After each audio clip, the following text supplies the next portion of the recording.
Hello class, how are you all doing? I hope everyone is healthy, everyone is keeping well, and most importantly, everyone is studying well. So in the last class, we had looked at what? We were looking at the sectors of the economy. We had looked at the different sectors with respect to कौन से? तो work condition, ownership, है ना? And इसके बाद हम लोग आए थे प्राइमरी एक्टिविटीज में.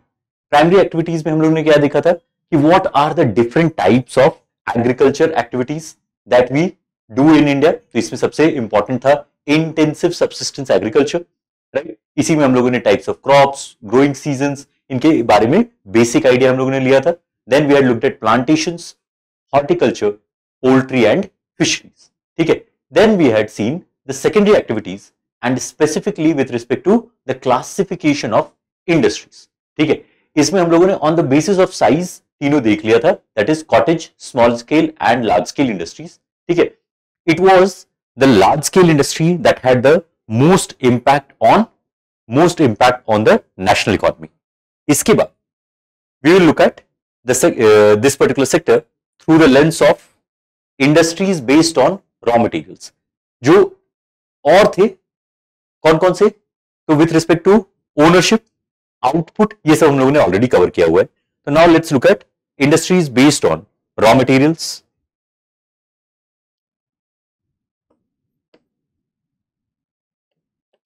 Industries based on raw materials. इसके केस में आपको क्या देखने के लिए मिलता है?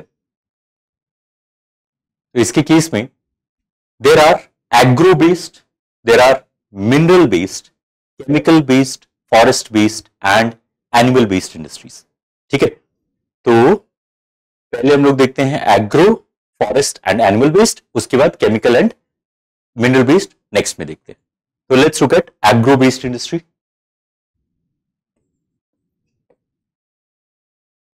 Agro-based industry means what? Basically, it is about that the raw materials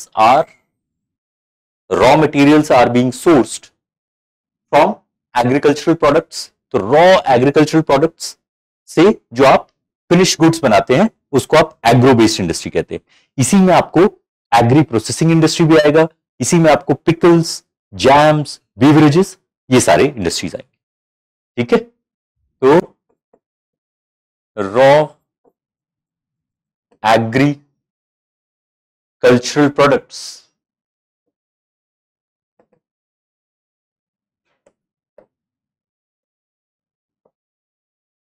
raw agricultural products को आप क्या बना रहे हैं?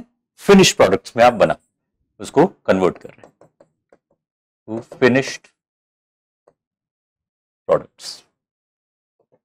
ठीक है. तो raw agriculture products to finish products. इसमें आपको आएगा एग्री प्रोसेसिंग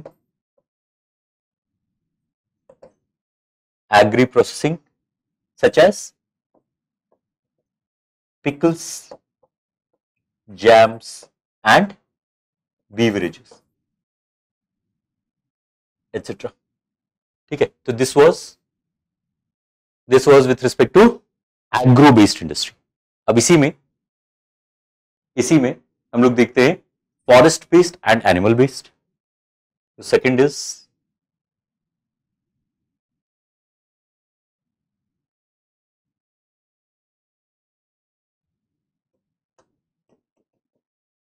forest based. इसके केस में आपको क्या देखने के लिए मिलेगा?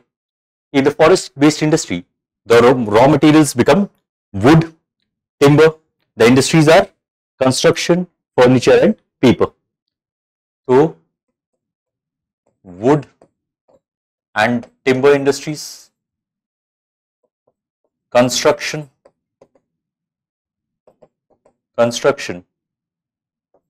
Next is furniture.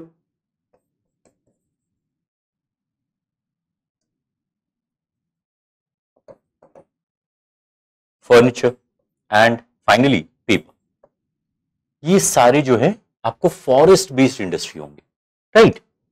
And lastly जो इस तरह के इसमें से आता है is animal based,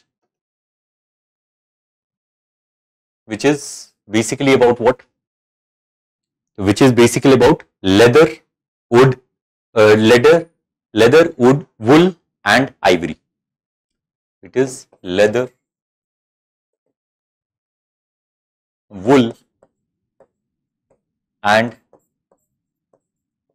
ivory industries. Okay, leather, wool, and ivory industries.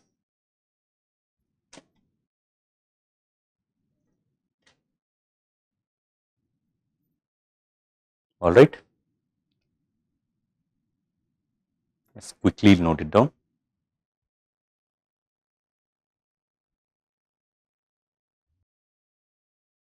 All right. हो गया? Okay. Next is mineral based industry, and then क्या? Chemical based industry. So let's look at mineral based industry. I'm hoping कि हो गया होगा सबका. ठीक है. Fourth is mineral based industry. इसमें मिनरल बेस्ड में आपको क्या देखने के लिए मिलेगा कि minerals as raw materials are used to make finished products. Here minerals are raw materials, right? Second, इसमें दोनों तरह के आपको देखने के लिए मिल जाएंगे activities. Primary, that is mining, है ना? I hope you remember that mining is a primary activity. And secondary, which is manufacturing from these minerals, जो कि आप माइन कर रहे हैं. ठीक है, तो यूजिंग और मैन्युफैक्चरिंग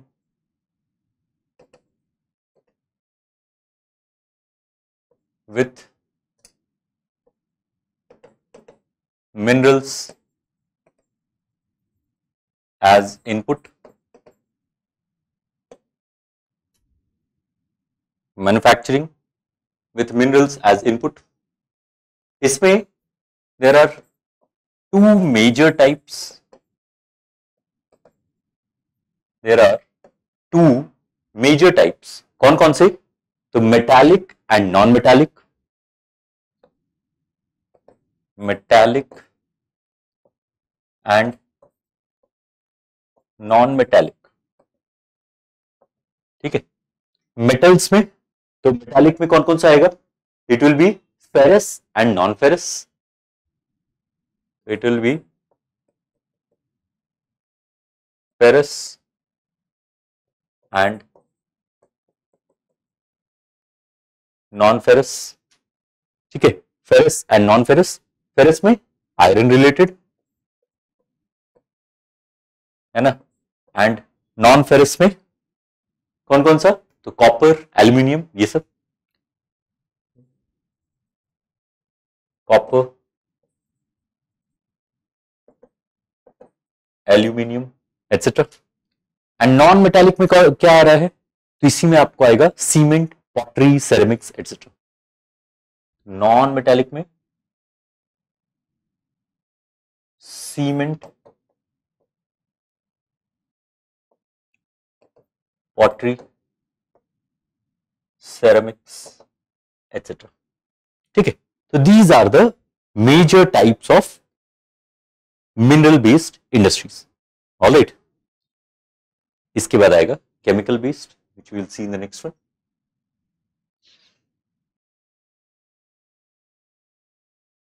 All right. हो गया.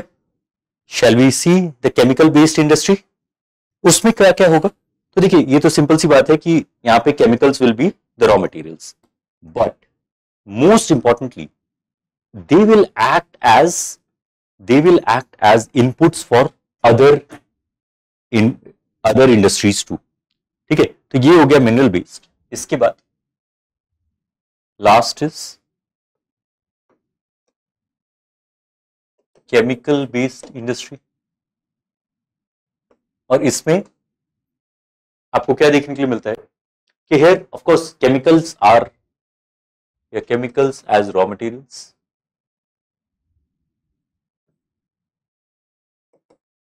chemicals as raw materials। ठीक है, इसके केस में what are some of the chemicals, तो इसमें आएगा different types of salts, salts as a chemical compound है ना, तो इसमें बहुत सारे अदर है, ये सिर्फ खाने वाला सॉल्ट नहीं है, राइट। तो salts, सल्फर, पोटाश, फिर plastic, synthetic fibre, plastic, synthetic fibre, alright. Next fertilisers,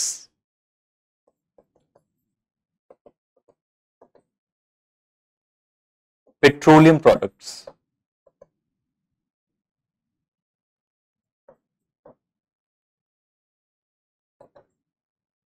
petroleum products है ना, ये सब होगा, alright.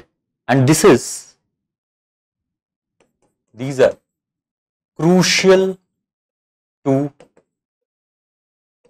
other industries,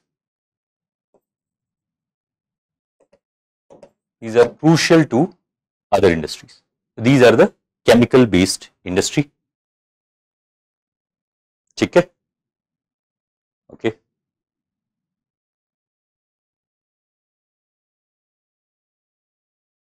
alright, I am hoping कि हो गया होगा।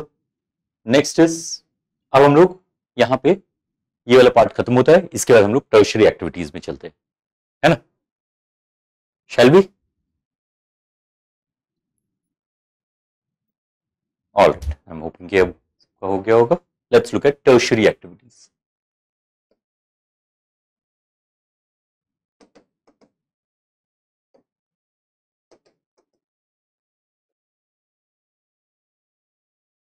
Let's look eight tertiary activities. इसमें अब काफी डिफरेंट डिफरेंट टाइप के सर्विसेज आएंगे, right, such as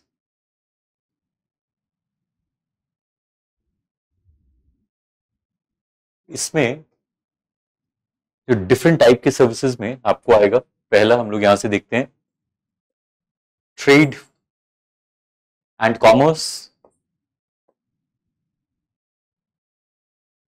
right, trade and commerce, जिसमें आपको होलसेल एंड रिटेल ट्रेड देखने के लिए मिलेगा, राइट। होलसेल मीनिंग आप बल्क में परचेज कर रहे हैं और बल्क में बेच रहे हैं, एंड रिटेल वुड बी कि आप जो है एंड कंज्यूमर को of course in much lesser quantities आप बेच रहे हैं, ठीक है। तो trade and commerce, then transportation,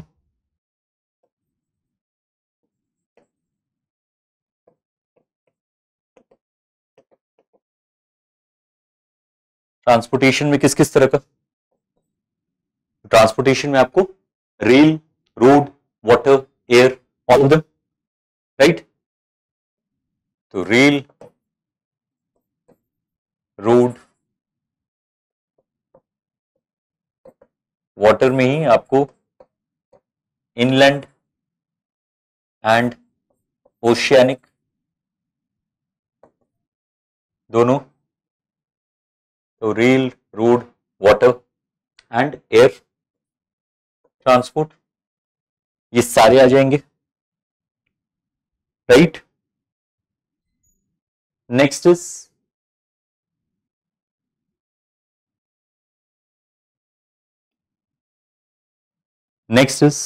communication. All right. So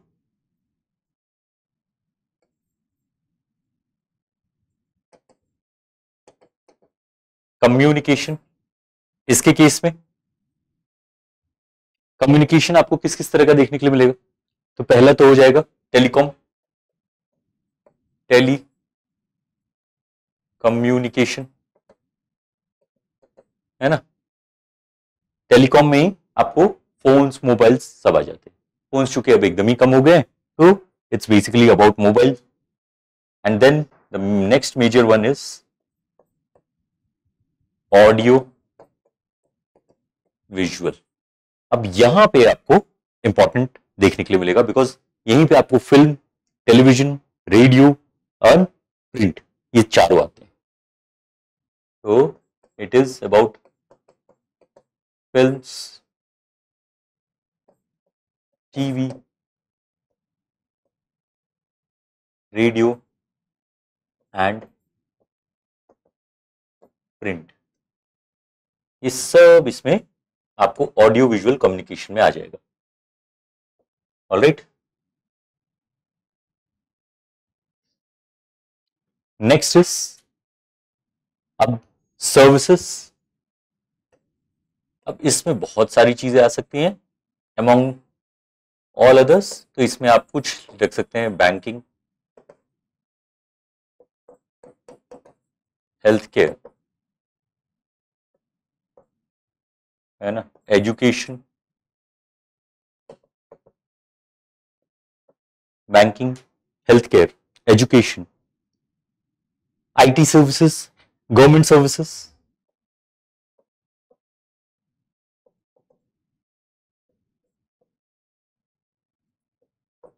government service. ठीक है, these are the different types of tertiary activities, right. अब इसके बाद हम लोग आएंगे कि इसका जो है, इसका इसमें स्पेसिफिकली जो सर्विसेज में आपने देखा, इसमें कुछ जो इंडिया के लिए जो इंपॉर्टेंट सर्विसेज इंडस्ट्रीज हैं वो कौन कौन से, specifically with respect to India.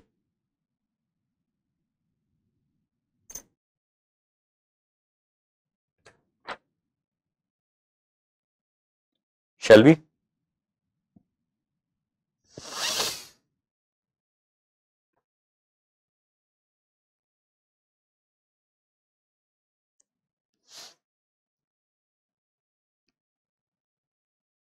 देखें, ऑलराइट। तो इंपॉर्टेंट सर्विसेज इंडस्ट्री,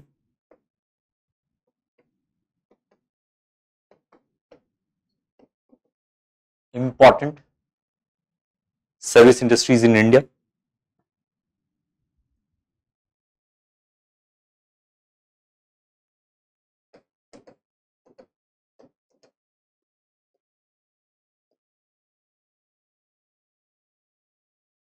तो इसमें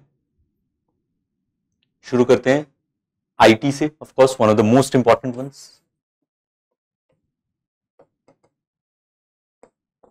IT, then traders, small and big ones. और ये स्टॉक ट्रेडर्स की बात नहीं हो रही है, ये दुकानदारों की बात हो रही है। ठीक है, then hospitality and tourism,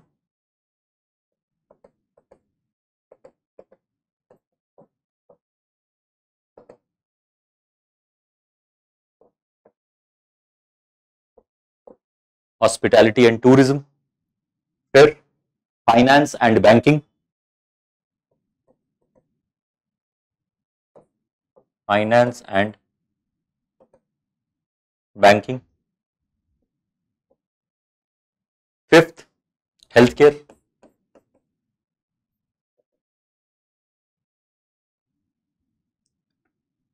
health care. Sixth में education. Seventh is entertainment and media.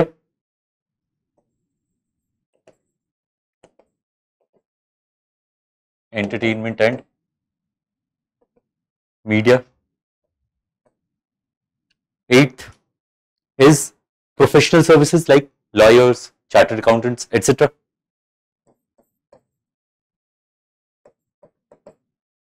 Professional services like lawyers, CAs, etc. Ninth is transportation, of course, है ना इंडिया में transportation, and lastly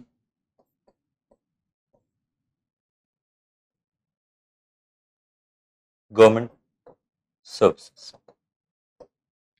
government services, right. अब इसमें ये इतने सारे जो मेजर आपको इंडस्ट्रीज देखने के लिए मिलते हैं, इन सब के केस में there are aspects, there are important aspects जिसके कारण इनकी इंपॉर्टेंस आपको specially with respect to our economy is really big one, ठीक है। उसकी कंटेक्स्ट में जब आप देखिएगा you will realise that this particular industry is really driving India's growth forward, ठीक है, क्योंकि एग्रीकल्चर में हम उस तरह का कर नहीं पा रहे हैं, plus it's a much more क्या प्राइमरी सेक्टर, तो वो आप उससे जो है ना वहां पे 10% ग्रोथ की उम्मीद बहुत कम ही करते हैं generally.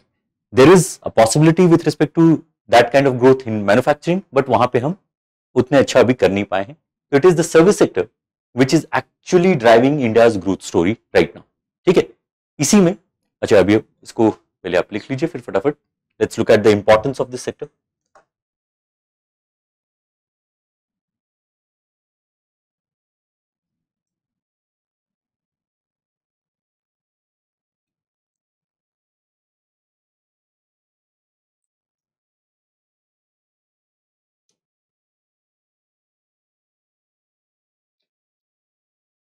All right,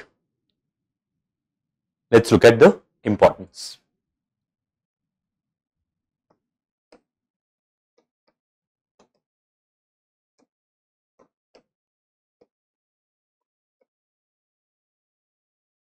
Especially with respect to India, है ना। तो importance of service sector is first of all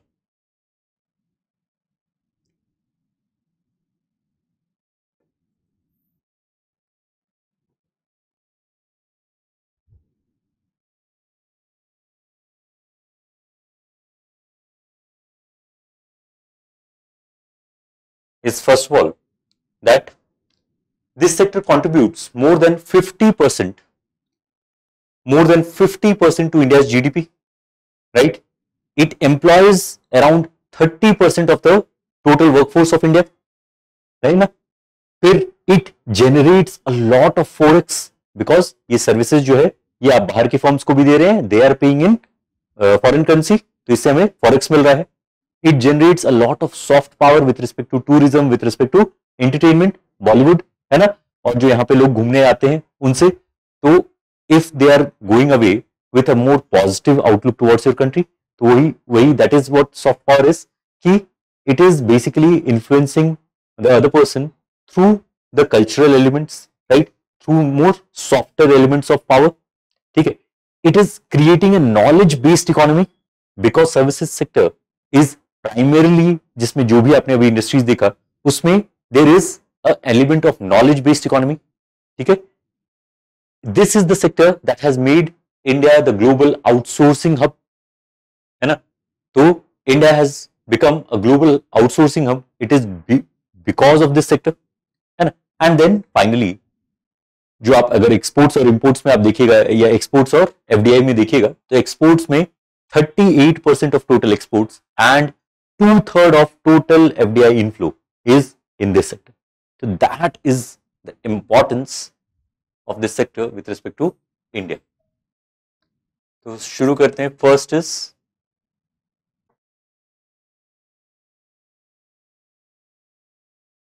is this sector contributes more than 50% to India's GDP. This sector contributes more than 50% to India's GDP. All right. Second, it employs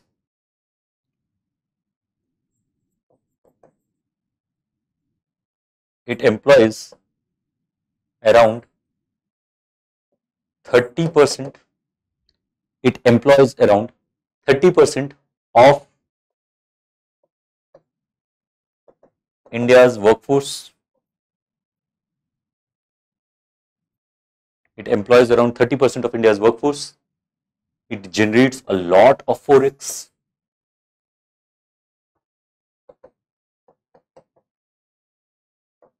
It generates a lot of forex, right? Fourth,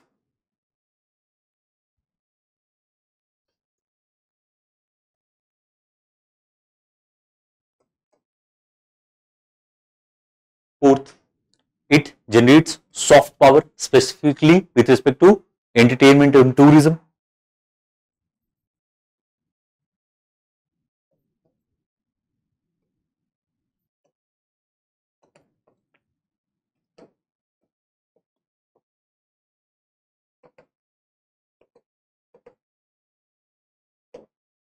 You know, then it is creating a knowledge based economy.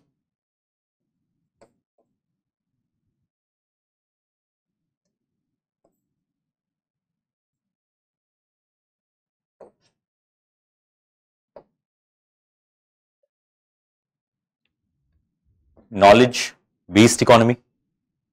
Next is, this sector has contributed to India becoming a global outsourcing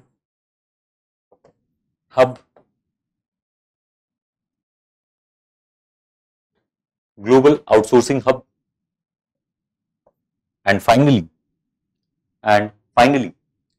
with respect to this sector, 38% of total exports and two-third of total FDI inflow is in this particular sector.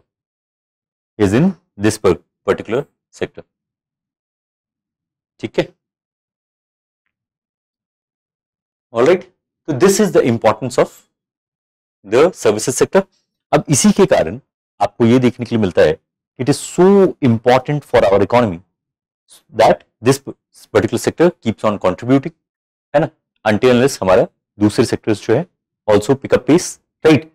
दूसरी चीज कि इसमें जो है different jurisdictions हैं, like all the services that you saw have different jurisdictions, right? Jurisdictions meaning कि कुछ जो है डायरेक्टली स्टेट के अंदर आएंगी, जैसे टेलीकॉम, पोस्टल, ब्रॉडकास्टिंग एटसेट्रा. कुछ स्टेट मतलब कुछ यूनियन, कुछ स्टेट और कुछ जो है आपको कंकरेंट लिस्ट में आती है. तो उसको हम लोग ना ज्यूरिसडिक्शन जरूर देखेंगे, राइट? पहले आप इसको नोट डाउन कर लीजिए.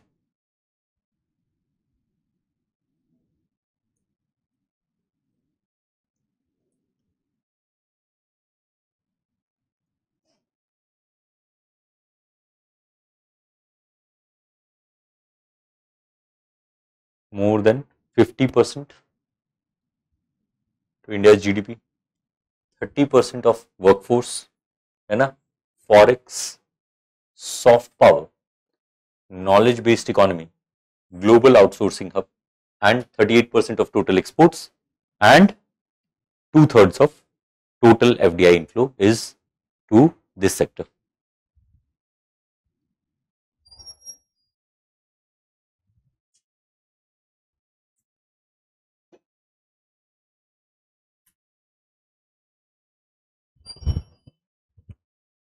All right.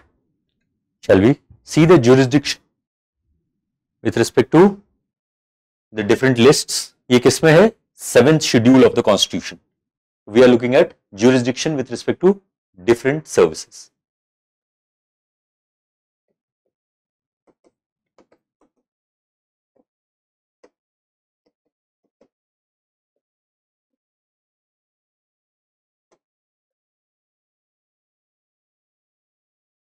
इसके केस में क्या आपको देखने के लिए मिलता है? पहला है union list, next is state list and फिर concurrent list. These are the list in the 7th schedule of the constitution, right?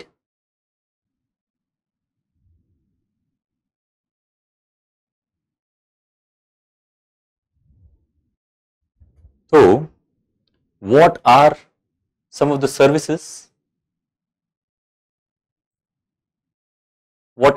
services, that are under union?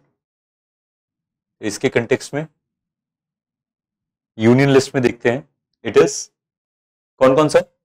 It will be telecom,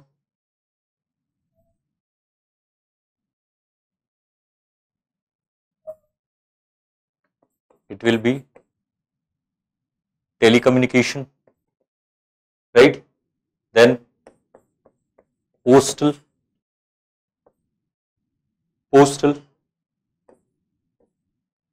broadcasting,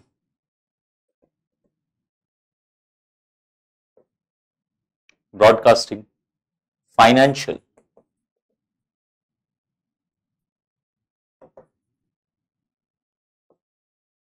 next is national highways. Roads में, अब roads में different different categories के roads होते हैं। अगर आपको अपना geography याद होगा, there are different categories of roads also, है ना? उसमें नेशनल हाईवेज होते हैं, स्टेट हाईवेज होते हैं, एक्सप्रेसवेज होते हैं, राइट? तो यूनियन लिस्ट में नेशनल हाईवेज आएगा।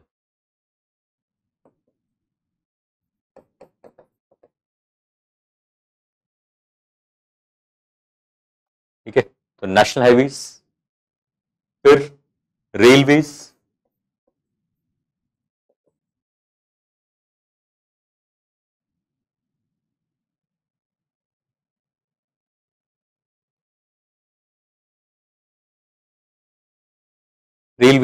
और एक और माइनिंग।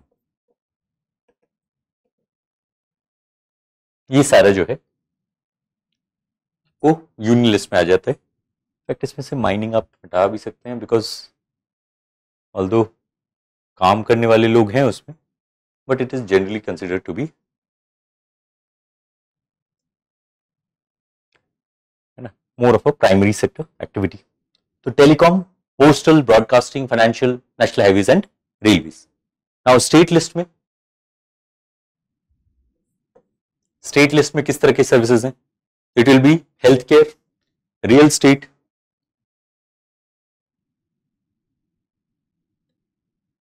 इसको rather than services आप इसको कर दीजिए activities, this will be a better one. तब यहां पे आप माइनिंग को भी आप इंक्लूड कर सकते हैं, है ना? अब स्टेट लिस्ट में यहां पे आएगा health care,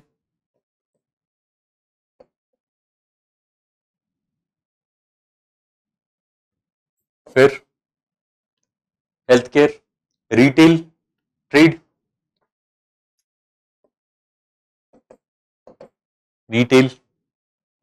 then state list में और कौन सा है? Agriculture and allied services,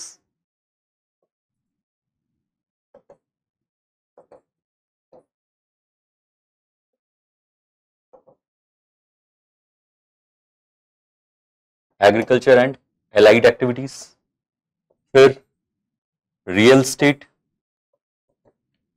property, है ना? And finally hunting and forestry.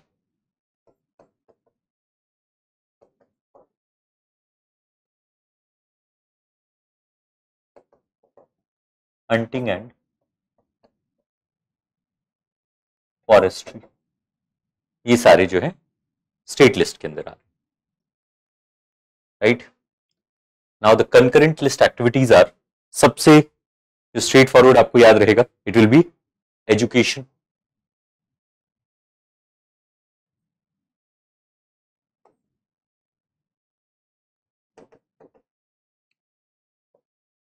Professional services,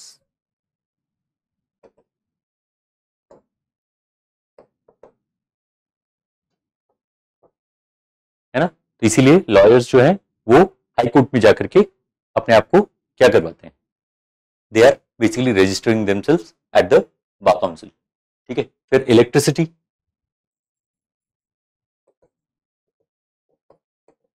but यही जो है कंकरेंट लिस्ट का आपको जो है बेनिफिट है कि यहाँ पे स्टेट और सेंटर दोनों बनाएगा। अभी हम लोग देखते हैं तीनों के बीच के डिफरेंसेस को। Electricity and lastly printing and publishing. Printing and publishing. तो what is the difference between these three lists? Union list में किस तरह की चीजें आएंगी? Union list would entail that यहां पे the laws made with respect to these subjects are only by the union government, right? Same thing, the laws made with respect to these subjects will only be with respect to the state government. सिर्फ state जो है इन सारी चीजों पे law बना सकता है।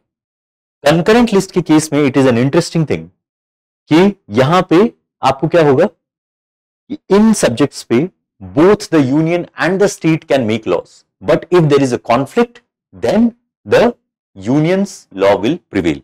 ठीक है, तो that is why these jurisdictions are important and इसीलिए हम लोग को थोड़ा सा with respect to different activities इसको हम लोगों ने देख लिया।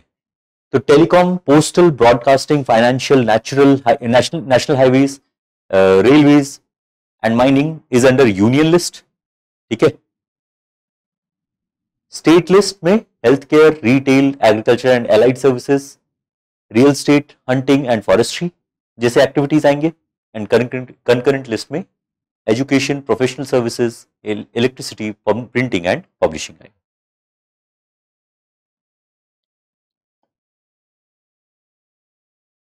All right, I'm hoping कि हो गया होगा। Now this completes your sectors of the economy and different activities वाला टॉपिक। इसके बाद let's start with globalization, है ना। Of course ये आज की क्लास में हो नहीं पाएगा, so we will continue it in the next class, but let's start with globalization and the Indian economy। ठीक है, तो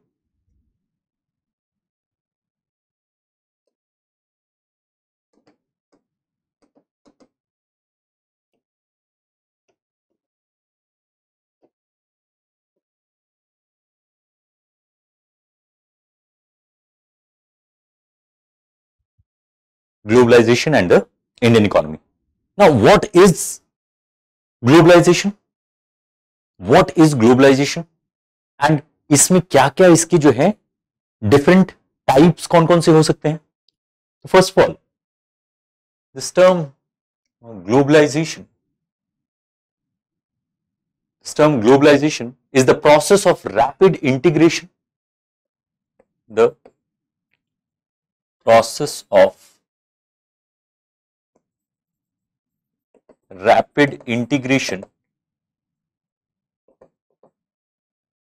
of rapid integration, and interconnectedness between countries. Integration and interconnectedness between countries. ठीक है, तो the process of rapid integration and interconnectedness between countries. All right, what are the different types of globalization?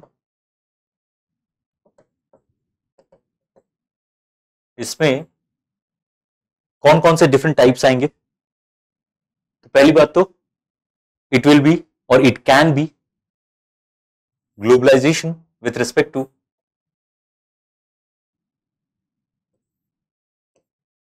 Politics, है ना। Global politics अब बहुत ही interconnected है ना। एक जगह पे कुछ होता है तो दूसरी जगह की जो है वहां पे हो सकता है कि इलेक्शन में उस पर असर पड़ जाए, राइट। रशिया वॉर वहां हो रहा है, यूरोप के कंट्रीज में इन्फ्लेशन बढ़ा, उससे कई सरकारें जो है गिर गई, right. So globalization with respect to politics, with respect to culture, most of us है ना, around the world are now having access to watch movies, TV shows, गाने जो पूरी दुनिया में लिखे जा रहे हैं, right.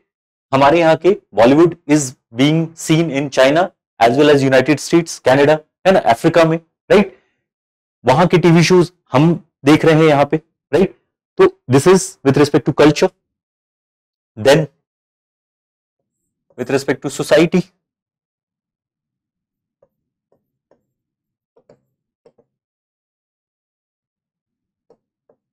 with respect to society कि जैसे जितना पीपल टू पीपल रिलेशन बढ़ रहा है उतना ज्यादा जो है एक दूसरे के साथ क्या हो रहा है, एक जुड़ाव बन रहा है, इंटीग्रेशन हो रहा है ना। अगर कॉन्फ्लिक्ट भी है तो it is because of that friction, right. तो globalisation with respect to society. Then one of the most important, environment. Environment क्योंकि these challenges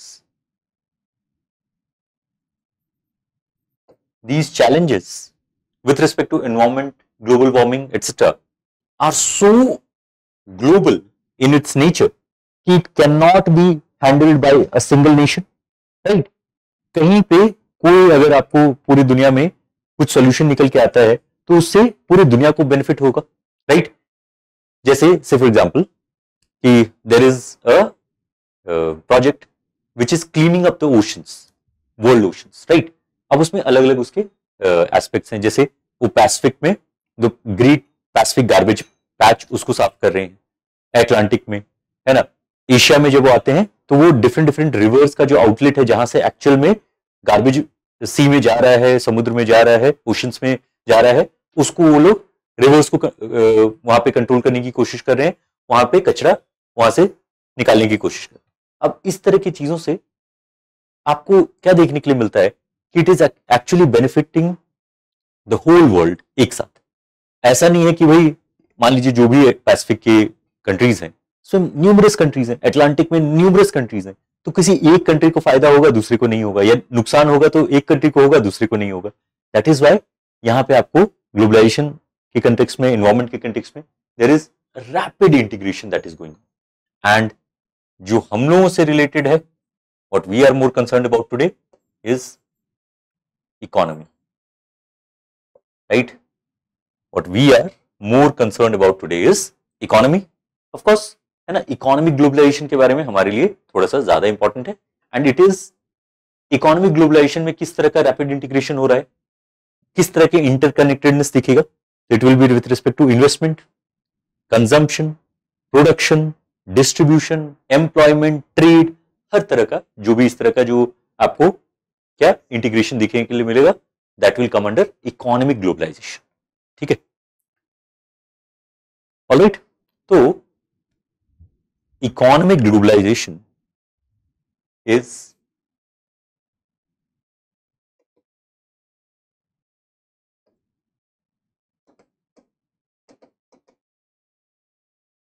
economic globalization is the rapid integration and interconnectedness between of so rapid integration and interconnectedness of पहला is investment, second production, third is distribution, investment, production, distribution. Next is employment, fifth consumption, and finally trade. Consumption and finally trade. So it is the rapid integration and interconnectedness of investment, production, distribution, employment, consumption, trade among the countries of the world. So, among the countries of the world. ठीक है, investment, production, distribution, employment, consumption and trade, all it. तो ये बहुत ही important हो जाता है. अब specifically with respect to India, जो कौन कौन से फैक्टर्स हैं, कौन कौन से कॉजेज हैं ऑफ ग्लोबलाइजेशन, ये हम लोग नेक्स्ट क्लास में देखेंगे, right. But this is, I am hoping कि आपको ये चीज बहुत ही अच्छे से समझ में आ रही होगी कि how important an aspect of today's economic globalization is, right. आप जिस तरह का आज आप दुनिया में इकोनॉमी देख रहे हैं, it could not have been possible without globalization, right. I am hoping कि ये टर्म्स आपके लिए कोई दिक्कत नहीं होगा. इन्वेस्टमेंट इज कि अगर कोई बाहर की कंट्री है ना, कंपनी जो है यहां पे पैसे इन्वेस्ट कर रही है किसी, है ना, से फॉर एग्जांपल इंडिया में. प्रोडक्शन इज क्या, कोई नई चीजें बनाना. डिस्ट्रीब्यूशन, उस चीज को पूरे के पूरे मार्केट में डिस्ट्रीब्यूट कैसे आप करते हैं एंड डिफरेंट मार्केट्स में इस चीज को आप लेकर के कैसे जाते हैं. एम्प्लॉयमेंट के केस में कि ऑफ कोर्स जो यहाँ के लोग बाहर जा रहे हैं काम करने और बाहर के लोग सिर्फ एग्जांपल अगर यहाँ आते हैं काम करने. कंजम्पशन, कहीं पे बन रहा है, चाइना में बन रहा है कोई चीज, आप यूज कहाँ कर रहे हैं, तो you are using it in India, in Europe, in America. And trade, of course this is a global phenomena. तो these are the basic things with respect to economic globalisation. ठीक है, चलिए इसके बाद जो फैक्टर्स एंड कॉजेज है वो हम लोग नेक्स्ट क्लास में करते हैं. Alright, wish you all the very best. ख्याल रखिएगा, खुश रहिए, खूब बढ़िया से पढ़ाई करते रहिए and meet you in the next class. Thank you.